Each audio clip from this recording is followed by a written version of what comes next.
ময়না সমবায় ভোটে বিনা প্রতিদ্বন্দ্বিতায় জয়লাভ করে বিজেপি। বাগচা শ্রী জগেশ্বর সমবায় সমিতির মোট আসন 12টি। বিজেপি 12টি আসনেই প্রার্থী দেয়, তবে সিপিএম এবং তৃণমূল কংগ্রেস কোনো আসন না দেওয়াতে বিনা প্রতিদ্বন্দ্বিতায় জয়লাভ করে এই সমবায় ভোটে।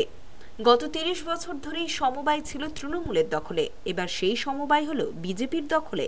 আবির মেখে আনন্দে মাতলেন বিজেপির কর্মী সমর্থকেরা।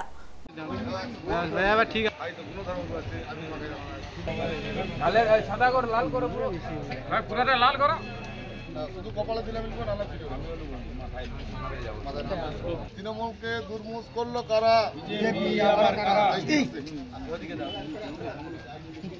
माता की जय, भारत माता की जय, बीजेपी जिंदाबाद जिंदाबाद जिंदाबाद, बीजेपी जिंदाबाद जिंदाबाद जिंदाबाद। বিজয় উৎসব হলো, আমরা জিতেছি।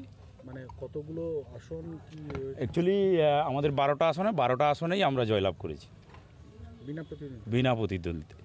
কেন কেউ কি দেয়নি? না, এখানে কেউ দেয়নি। তো কেন দেয়নি, কী কারণে দেয়নি তারা বলতে পারবে, আমরা বলতে পারবো না। আপনারা দেখেছেন যে বাগচা গ্রাম পঞ্চায়েত পাওয়ার পরে শান্তিভাবে মানুষ বসবাস করছে এবং এখানে নির্বিঘ্নে মানুষ চলাফেরা করছে, যেটা গত সময় ছিল না, তৃণমূলের শাসন ব্যবস্থাতে ছিল না। এখন সেটা সঠিকভাবে রূপান্তরিত হচ্ছে।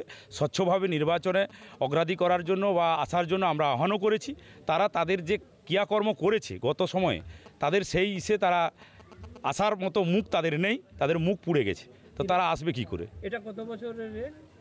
এটা ধরুন হয়ে গেল নাকি প্রায়, আমার যতটুকু জানা 30 বছর যাবৎ ওনারাই এই সমবায় সমিতি চালিয়েছে।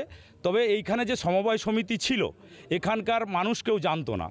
এমন সমবায় সমিতির হাল অবস্থা হয়েছিল, এখানকার মানুষের টাকা পয়সা নিয়ে নয়-ছয় হচ্ছিল। সেখানে সমবায় সমিতির কোনো উন্নয়ন বা সমবায় সমিতির যে সুযোগ সুবিধা কোনো জনসাধারণ পেত না। কায়েমি করে রাখতো, কয়েকজন ছিল, তারা তাদের মতো করে চালাতো। যা দান সামগ্রী আসতো, অনুদান গভর্নমেন্ট থেকে পেত, তাদেরই ঘরে তাদের বইয়ের হার কিনা হতো আর তাদের স্থাবর অস্থাবর বাড়ানো হতো। এটা কাদের দখলে ছিল? এটা তৃণমূলেরই দখলে ছিল।